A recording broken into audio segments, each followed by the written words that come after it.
Welcome. Today we'll consider the Holocaust Memorial in Miami Beach through the lens of Hans Rookmaker's fourfold criterion: truth, power, beauty, and community. This memorial is not only a site of mourning, it is a work of art intentionally designed to speak to our intellect and our conscience. We will ask how it forms spaces and gestures that communicate historical reality, that move the viewer, and the safeguard of dignity. And also invite participation in a shared civic memory.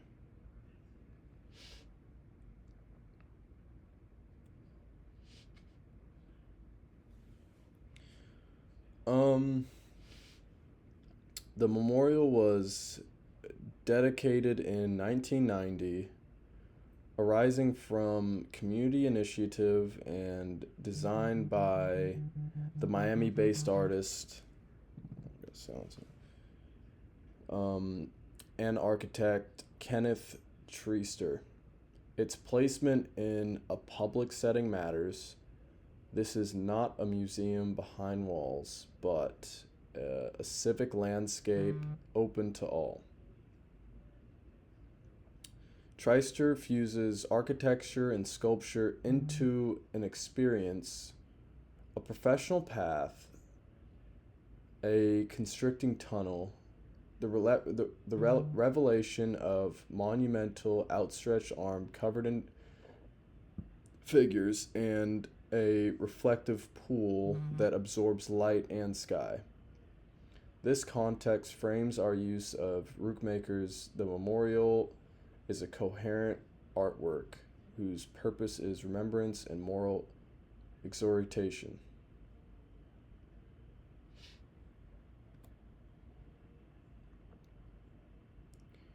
Rookmaker proposed four interrelated dimensions for discerning the quality and purpose of art. First, truth. Does the work communicate authentic meaning and refuse distortion? Second, power. Does it engage the viewer's emotions and intellect in a way that compels attention? Third, beauty. Not prettiness, but fitting form, proportion, harmony, and dignity that become especially significant when representing suffering. Fourth, community. Does the work connect us to a shared human experience and call us into relationship and responsibility? We will move through each dimension and then consider how they operate together in the Miami Beach Memorial.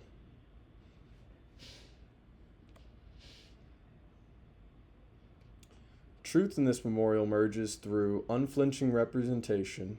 The outstretched arm is not symbolic in an abstract way.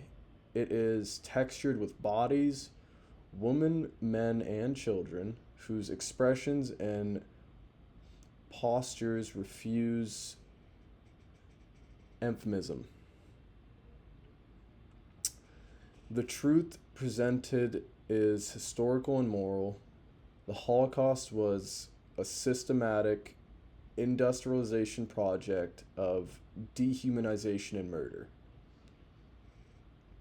The memorial scale and material direct us away from denial and toward witness. Even the surface of the bronze, scarred and rough, reads as testimony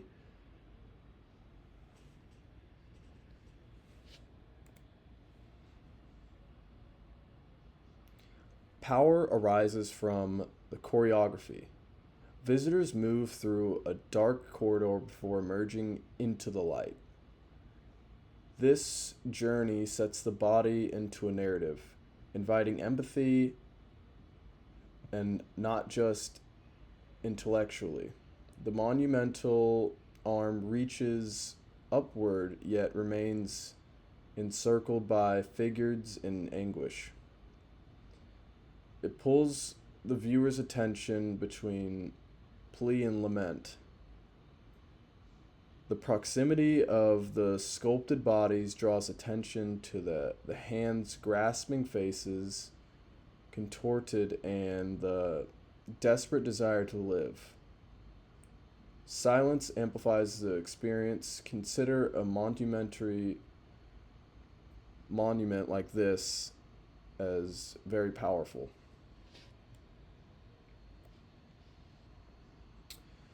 Beauty here is ethical. It is the dignity of careful composition, not aesthetic sugarcoating. The reflecting pool, the measured pathways, and the modulation of light and shade compose an environment where grief can be born without spectacle. Beauty protects the dead from being used as mere images. It frames their memory with reverence.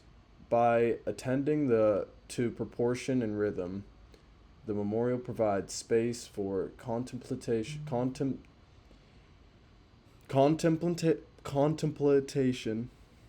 and prayer.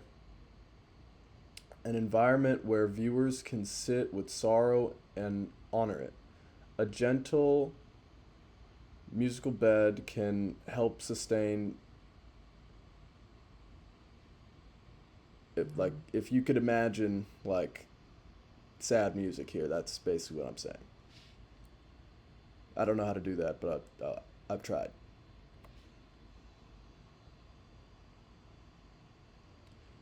Community is both the source and the result of the memorial. Built through communal will, it continues to host survivors, descendants, students, and citizens. Educational programs transform the space from a monument to the classroom. Rituals, placing stones, reading names, bind remembrance to action. The memorial then counters isolation. It says that memory is not private property but a civic trust.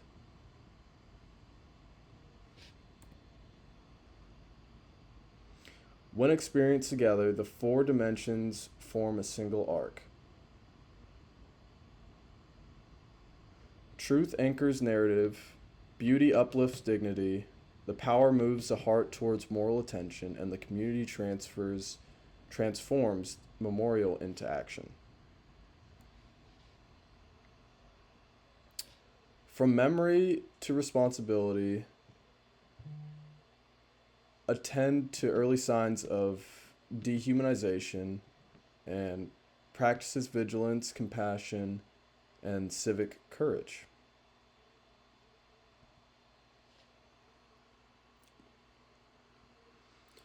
In conclusion, the Holocaust Memorial in Miami Beach exemplifies Rookmaker's fourfold criterion. It communicates truth without dilution, wields power without manipulation, embodies power as reverent form, and realizes community as a living practice of remembrance. It teaches us how to look and how to care. As the final image holds, it kind of just shows overall like what the whole place kind of looks like, along with two ladies on the bottom right here looking at the memorial.